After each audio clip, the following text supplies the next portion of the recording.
Alors, Ruud, vous avez proposé un vaccin. On va essayer de continuer en tout cas, à faire un diagnostic et à peut-être proposer des solutions pour soigner les médias, si tant est qu'ils soient malades. Pour ce faire, j'invite à me rejoindre les deux speakers de ce débat, Ioana Manolescu et Eric Scherer.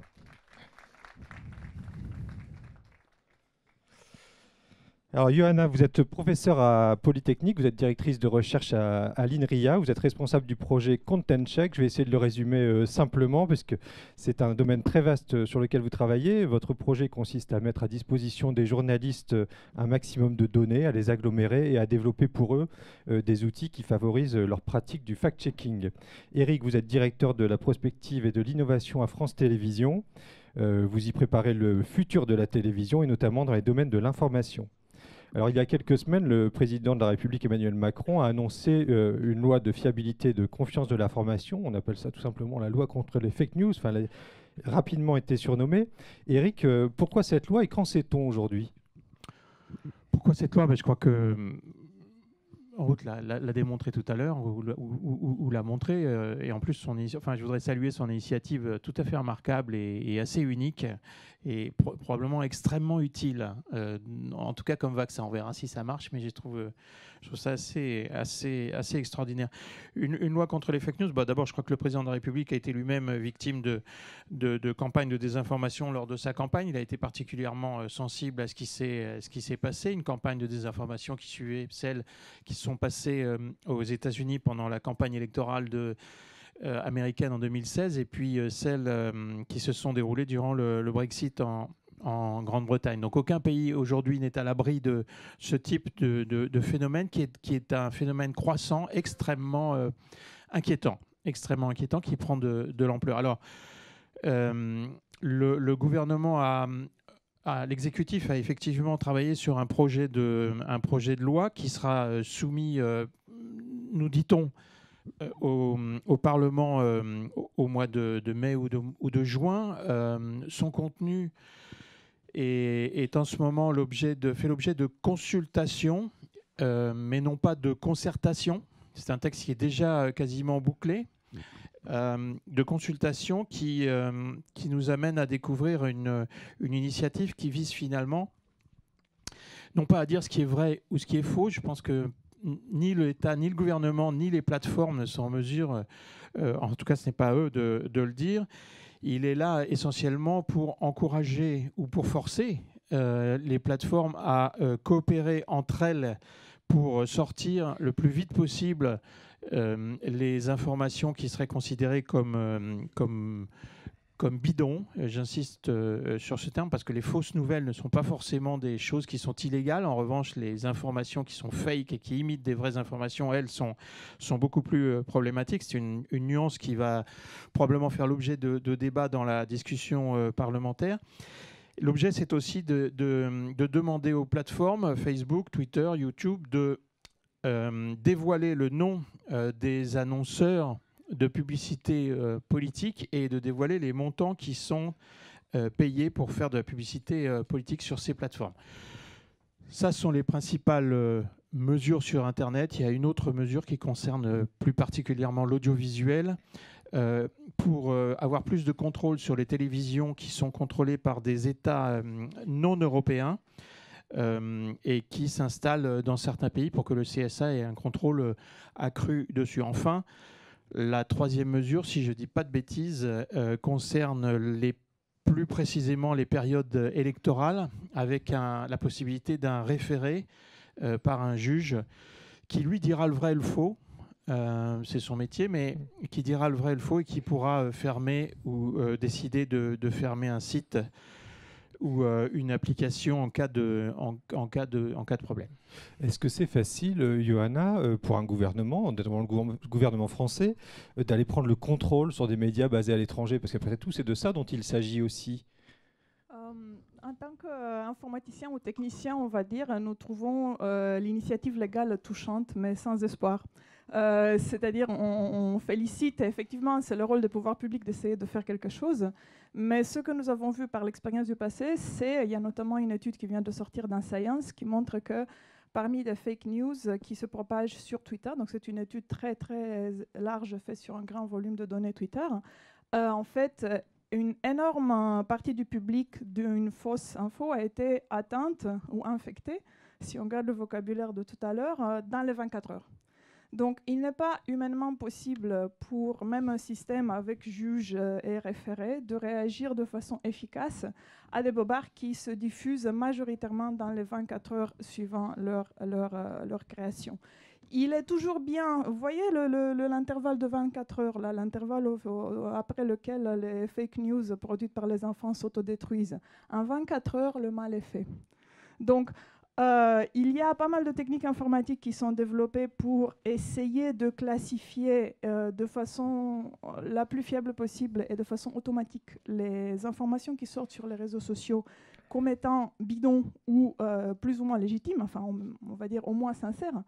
On peut utiliser ces algorithmes, mais il ne faut pas rêver, moi je dirais, qu'il n'y aura pas de faux qui seront créés, propagés, partagés pleinement sur les réseaux sociaux. Et là, j'arrive à un point qui me semble important sur les réseaux sociaux. Le seuil de publication, c'est-à-dire j'ai une information, je veux le partager avec le vaste monde, est tombé très très bas avec l'existence des réseaux sociaux. C'est-à-dire que l'Internet existe depuis longtemps, on pouvait écrire ça sur un site web, mais ça demandait un certain niveau de compétences techniques. Ça ne demande aucune compétence technique quasi de poster quelque chose sur Facebook. Donc maintenant, tout le monde parle. Et il y a une expérience intéressante qui vient d'être faite aux États-Unis par quelqu'un qui a dit, voilà, pendant 2 mois, je ne vais plus utiliser les réseaux sociaux du tout, mais comme je veux quand même savoir ce qui se passe dans le monde, je m'abonne à la presse papier. Vous imaginez, c'est en 2018, la presse papier, c'est dingue. Donc, le type, il s'est abonné à la presse papier, il a lu ses journaux pendant 2 mois, et il dit, ma vie a changé, j'ai lu beaucoup moins de choses et son contraire. C'est-à-dire, dans un débat où chacun se sent obligé de réagir à l'instant, par définition, on ne se donne pas le temps d'y réfléchir. Et là, je ne parle même pas des menteurs invétérés qui sont payés pour le faire, mais je parle même, il donne des exemples de parlementaires américains qui tweetent 5 fois dans une demi-heure au sujet d'un projet de loi qu'ils n'ont pas encore vu, mais dont on dit que. Et puis on dit cela, et puis après on dit son contraire, et puis après on dit entre les deux, puis on dit autre chose et son contraire. Le fact-checking a bougé de la rédaction avant publication au grand public après publication. On court derrière des bêtises. Donc, je pense que ça met en lumière le fait que tout ce qu'on lit sur Internet n'est pas une information et le fait que ce n'est pas une information de la qualité qui mérite qu'on la regarde.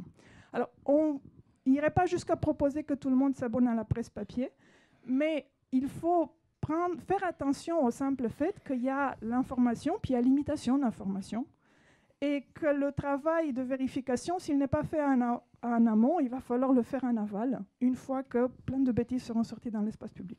Donc, pour revenir à la loi, j'y crois pas. Pardon, un petit mot juste pour réagir sur ce que vient de dire. La personne qui a fait l'expérimentation de 2 mois presse-papier nous a dit quelque chose qui était aussi une fake news, parce que en fait, il n'a pas passé 2 mois à être éloigné des réseaux sociaux. Ça a été vérifié par d'autres rédactions. Il était sur Twitter tous les jours, en fait. Et il n'est pas resté sur le papier. Et je ne suis pas sûr que le papier soit pas non plus exempt de reproches. Je pense à la guerre en Irak, par exemple, où le New York Times a joué un rôle absolument majeur dans ce qui s'est passé. Donc les fake news, ça a toujours existé. Ça a existé sur le papier, ça existe aujourd'hui de manière bien plus forte, c'est vrai, en raison de la caisse de résonance des réseaux sociaux qui jouent sur l'émotion, qui jouent sur l'imitation, qui jouent sur leur modèle économique qui est là pour profiter de l'engagement et de la publicité. Quel est l'intérêt des GAFA de voir se développer les fake news aujourd'hui ? Je peux pas dire qu'ils ont intérêt à voir se développer les fake news quand on voit ce qui se passe cette semaine pour Facebook, qui est aujourd'hui au milieu d'une crise de confiance absolument incroyable des 2 côtés de l'Atlantique, en raison d'un accès du fait que Facebook a donné ou continue de donner l'accès à ces données à tout un tas d'entreprises tiers, que ce soit des officines politiques ou des marques, des annonceurs ou des publicitaires. Leur intérêt à eux, c'est qu'il y ait le plus de monde possible sur ces plateformes et qu'ils restent le plus longtemps possible. Et donc, pour que les gens restent le plus longtemps possible, on appelle ça l'engagement. Et cet engagement, il est suscité évidemment par des titres sensationnels, par de l'émotion, par des algorithmes qui vous enferment dans un monde qui va vous plaire et qui pose évidemment des gros problèmes démocratiques. Est-ce qu'il y a des choses qui sont mises en place par les GAFA pour lutter? Est-ce qu'il y a de leur part, Johanna, est-ce que vous sentez de leur part une volonté que les choses s'améliorent dans la lutte contre les fake news? Il y a effectivement pas mal de mouvements qui ont été entrepris par ces grandes plateformes sociales et par-ci, par-là des initiatives technologiques pour essayer de aider les internautes à, on va dire, savoir si ce qu'on leur montre est faux. Il y a chaque fois, du point de vue de ceux qui regardent, du point de vue technique, quand on regarde ce qu'ils ont fait, on se dit tout ça pour ça. C'est-à-dire ils font en fait peu de choses. Ils font peu de choses et ils le font tard. Et la raison principale, moi je pense que le problème de brèche de données privées de Facebook est complètement indépendant de la question des fake news. En général, ils sont contents quand les gens cliquent. Donc quand les gens cliquent, ils reçoivent une commission. Et si quelqu'un est crédule et veut voir des infos du style Michelle Obama trompe Barack avec le procureur général des États-Unis, pour eux, c'est un clic d'encaisser. Donc, pour eux, c'est bien. Et après, ils font très, très attention à ne pas prendre la responsabilité éditoriale, c'est-à-dire à ne pas endosser la responsabilité légale d'avoir publié le contenu que les utilisateurs écrivent dans leurs applications. Et donc, ils essayent au maximum de se dédouaner de la responsabilité de ce qui est écrit, ce que ne peut pas faire un média qui a pignon sur rue, qui dit voilà, notre travail, c'est d'informer. Donc, il y a quand même beaucoup de duplicité. Et après, il y a effectivement des effets qui ont été mentionnés ce matin. À un moment donné, quand on a essayé de montrer aux gens sur des réseaux sociaux, à côté d'un post, le fait qu'il y a une analyse de fact-checking qui a été faite quelque part dans le monde de ce même post et que l'analyse de fact-checking dit ceci est faux, effectivement, il a été prouvé que cela ne fait qu'enfoncer les gens dans leurs propres convictions. C'est-à-dire, ils croient davantage la fausse nouvelle et ils sont plus énervés et remontés contre ceux qui leur disent ça c'est bidon. Donc ce n'est pas, des fois c'est même pas productif. Et je pense effectivement une fabrique de fausses nouvelles, comme ça a été mentionné ce matin, c'est une très bonne initiative. Il y a beaucoup d'initiatives dans l'espace d'éducation des élèves ou des citoyens. Il y a un cours à l'université de Washington qui s'appelle en gros Bullshit in the Digital Age ou quelque chose comme ça, qui en gros aide à interpréter les statistiques et puis montre pas mal de mécanismes de désinformation. Mais encore une fois, prendre les utilisateurs par leurs émotions, c'est quelque chose qui est aussi enseigné en école de journalisme. Donc, il s'agit bien d'une façon de communiquer quelque chose pour attirer le chaland, et c'est juste tomber dans les mains des mauvaises personnes. Eric, est-ce que les médias traditionnels ont une responsabilité dans la situation actuelle? Oui, ils ont une responsabilité. Elles ont laissé se creuser le fossé entre eux et la société. Il suffit de voir le niveau de défiance dans lequel les médias sont aujourd'hui placés partout dans le monde. Je crois que c'est une des caractéristiques importantes de ce qui est en train de se passer. Les journalistes ou les reporters sont aujourd'hui font l'objet d'une défiance. En même temps, l'apparition justement des fake news nous montre qu'il y a un appétit croissant pour de l'information certifiée, vérifiée. Je voyais cette semaine aux États-Unis au moins une bonne nouvelle, c'est que les inscriptions dans les écoles de journalisme aux États-Unis ont bondi de pratiquement 25% dans les grandes écoles. Ça veut dire qu'il y a un retour, un appétit pour essayer de lutter contre ce qui est en train de se passer. Mais c'est vrai que cette crise de confiance, le détournement de nombreux citoyens vis-à-vis de l'information traditionnelle fait partie du problème, comme celui comme ce refus des plateformes d'endosser une quelconque responsabilité dans ce qui est en train de se passer. Qu'est-ce que vous préconisez? Qu'est-ce que vous voyez se développer dans les rédactions, par exemple, pour lutter contre les fake news? Alors, on essaye d'apprendre ou de réapprendre ou de renforcer les gestes qui sauvent pour le journaliste, c'est-à-dire de vérifier, croiser, pour au moins pouvoir proposer et être confiant dans l'information qu'on propose. Donc on partage ces best practices. C'est important parce que tous les journalistes, notamment en fonction de leur génération, ne sont pas formés aux outils numériques et aux réseaux sociaux. Et la deuxième chose, je pense qu'absolument, et notre ami néerlandais nous l'a montré ce matin, il faut armer les citoyens face à ce qui se passe. Armer, ça veut dire simplement développer l'esprit critique des gens pour les rendre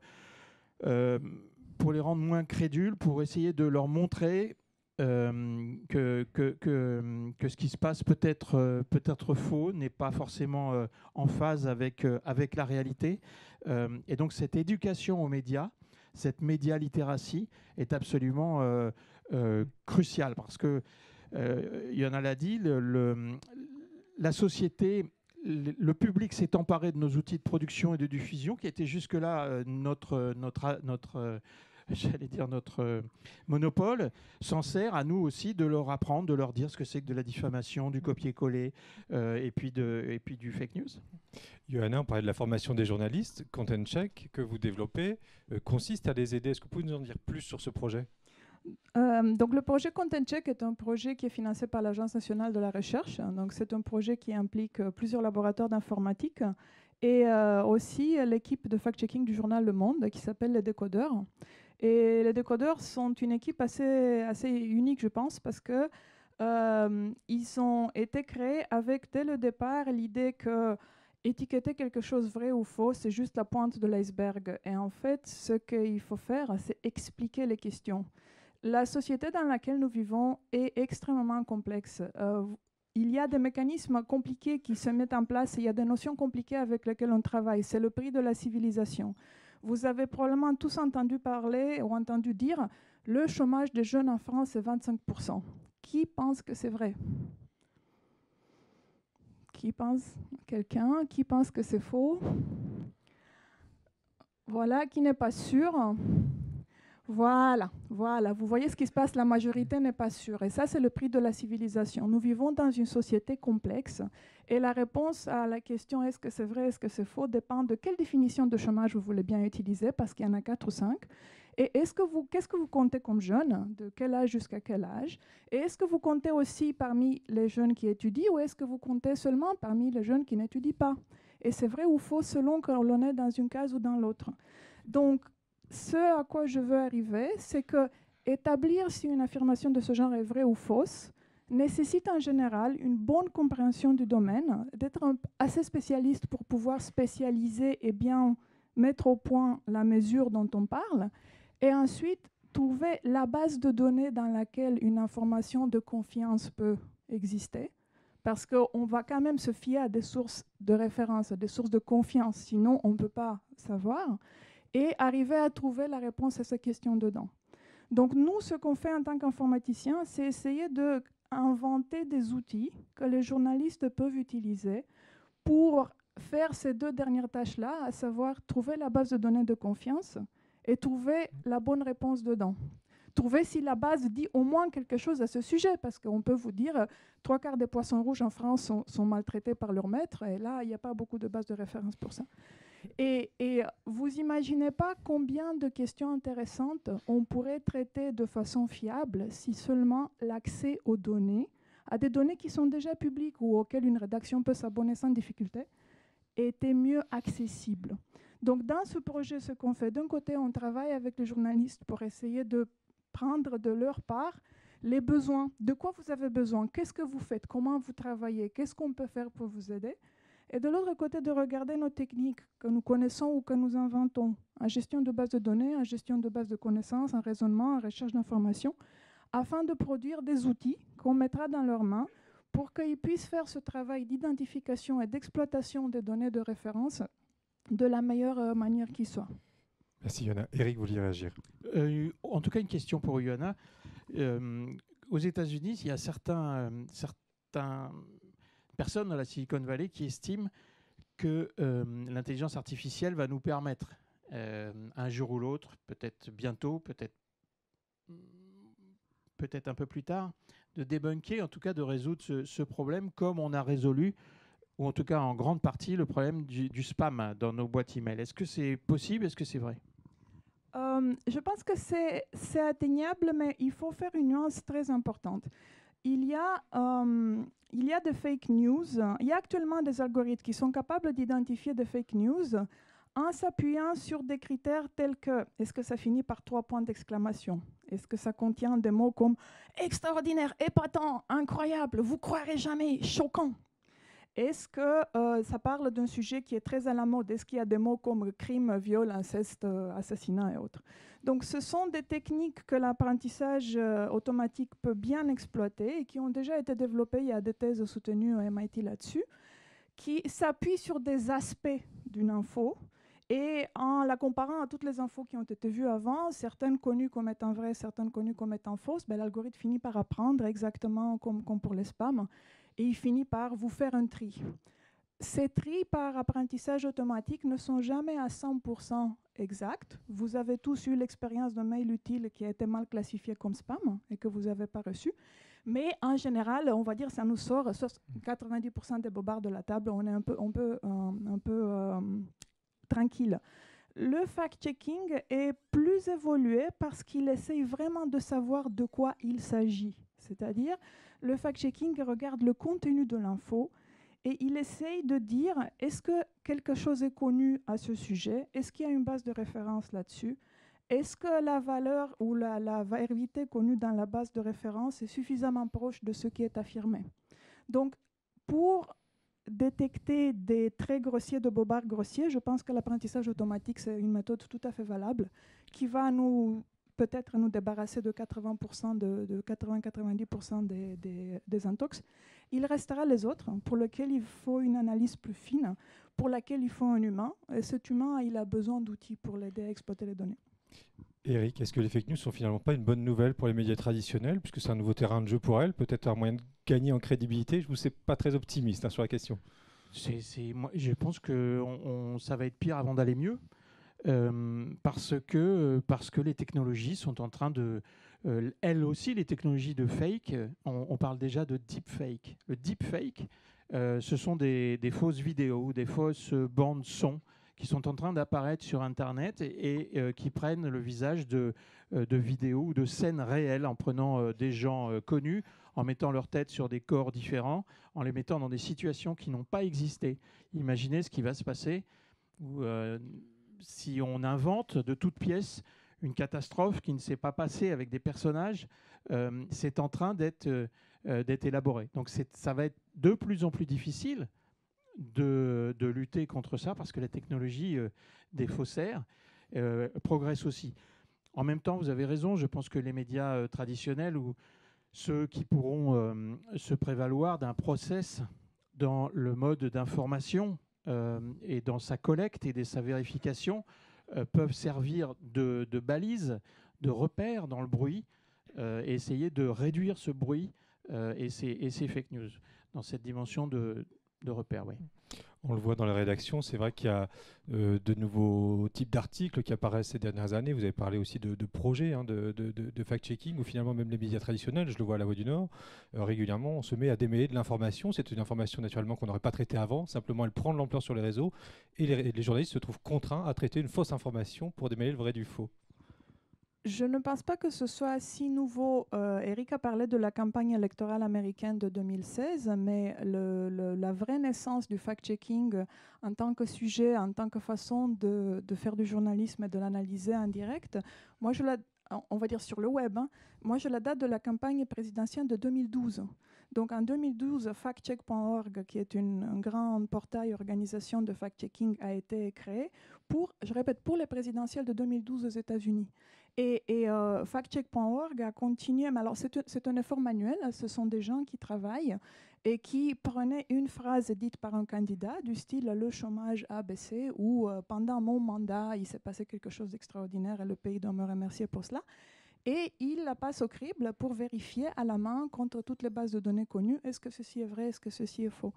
Et on se trouve vraiment confronté aussi à de la communication qui est presque vraie, mais alors c'est quand même de la manipulation. Donc je vais donner un exemple. Rudy Giuliani a été maire de New York et il a pris du crédit pour certaines évolutions des mesures statistiques de la ville de New York. Par exemple, la criminalité a baissé. Et puis à un moment donné aussi, le nombre d'adoptions par des citoyens new-yorkais a réussi à monter bien pendant son mandat. Et donc voilà, mon administration est efficace. Pourquoi les adoptions, je n'ai pas retenu. Et j'ai des collègues, des informaticiens, statisticiens surtout, qui ont pris les données connues et ils ont montré qu'en fait, l'augmentation pour laquelle le candidat prenait crédit a vraiment eu lieu. Elle a commencé bien avant qu'il prenne le poste. Donc vous voyez, des fois, on se trouve confronté à des questions fines de...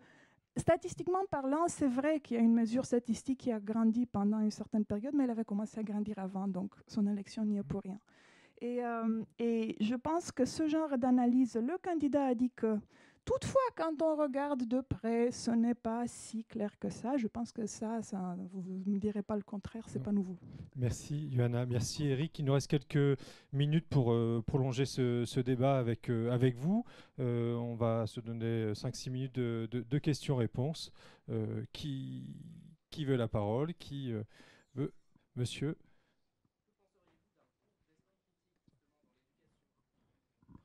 Alors, que penseriez-vous d'un cours d'esprit critique dans l'éducation, sachant qu'il y a un grand plan gouvernemental d'éducation au numérique. Au numérique et aux médias qui est prévu? Qui veut répondre? Si je peux juste un deux mots. La bonne nouvelle, c'est que ça existe déjà. Mon fils est collégien. En 6e, ils ont eu dans l'éducation civique, ils ont eu des éléments de comment lire un site web. Se poser la question si c'est un site légitime, si c'est de la pub qu'ils sont en train de lire, si c'est de la désinformation. Il avait des devoirs à la maison, chercher quelque chose sur 5-6 sites, classifier le site, se faire sa petite idée. Est-ce que le site en parle strictement de façon positive? Donc ça existe déjà. Plus peut être fait, et notamment, je sais que les décodeurs, ils ne sont pas les seuls, participent à des formations aux médias dans les écoles, mais probablement il en faut plus. Oui, alors on le fait également à France Télévisions et à Radio France. Je pense que les médias publics ont un rôle et probablement même une mission à jouer dans cette éducation aux médias et dans cette littératie média. Donc on est dans les écoles, on est avec les professeurs pour essayer de former alors on appelle ça l'éducation aux médias, l'éducation au numérique pour les élèves, pour les jeunes. Mais je pense qu'il n'y a pas que les jeunes, il y a aussi le citoyen. Et dans ce cas-là, l'éducation est peut-être un terme pas bien choisi. En tout cas, il faudra parler de sensibilisation aux médias pour justement renforcer cet esprit critique. Et en tout cas, c'est une démarche que nous avons adoptée depuis quelques années. Oui. Merci. Il faut renforcer. Merci Eric. Une autre question? Oui. C'était juste pour demander si au final la loi... Est-ce que vous pourriez mettre votre... Voilà. Si, il marche, c'est bon. Si la loi ne sert à rien, pourquoi est-ce qu'on l'a fait?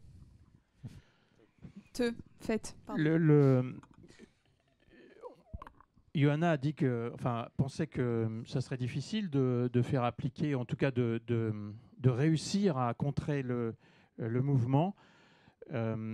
La loi, elle est probablement aussi faite pour sensibiliser. Je ne vais pas défendre la loi. Nous, elle nous pose, à nous, journalistes, tout un tas de questions sur la liberté d'expression. Pour l'instant, les rédactions n'ont pas encore officiellement réagi, ni les syndicats. Je pense qu'il y aura un débat. Il y aura probablement des amendements aussi qui vont intervenir. On va surveiller ça de près.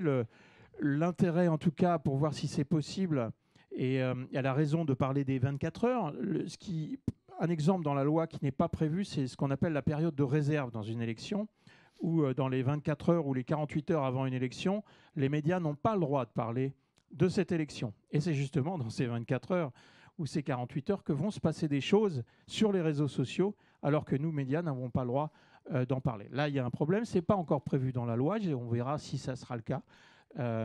Mais l'intérêt, en tout cas, de la loi, c'est d'essayer au moins de pousser les plateformes Facebook, Twitter et YouTube aujourd'hui à coopérer davantage et à montrer un peu plus de transparence.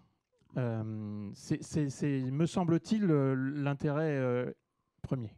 Johanna. Il faut aussi prendre en compte le rôle le plus large d'une loi dans une société. Ce n'est pas parce qu'on a une loi qui punit les assassinats qu'il n'y a plus d'assassinats. Donc, en fait, la loi est là pour punir. Et puis, dans certains cas, pour forcer certaines entreprises, surtout internationales, on leur dit, dès que vous opérez en France, il va falloir montrer patte blanche, il va falloir faire ceci, cela. On ne pourra pas tout empêcher. Donc ça, c'est illusoire et il ne faudrait pas vendre la loi comme une loi qui va empêcher. Les lois n'empêchent pas, mais elles donnent un cadre dans lequel le juriste averti de l'entreprise peut regarder d'avance et dire « Chef, ça va coûter, attention ».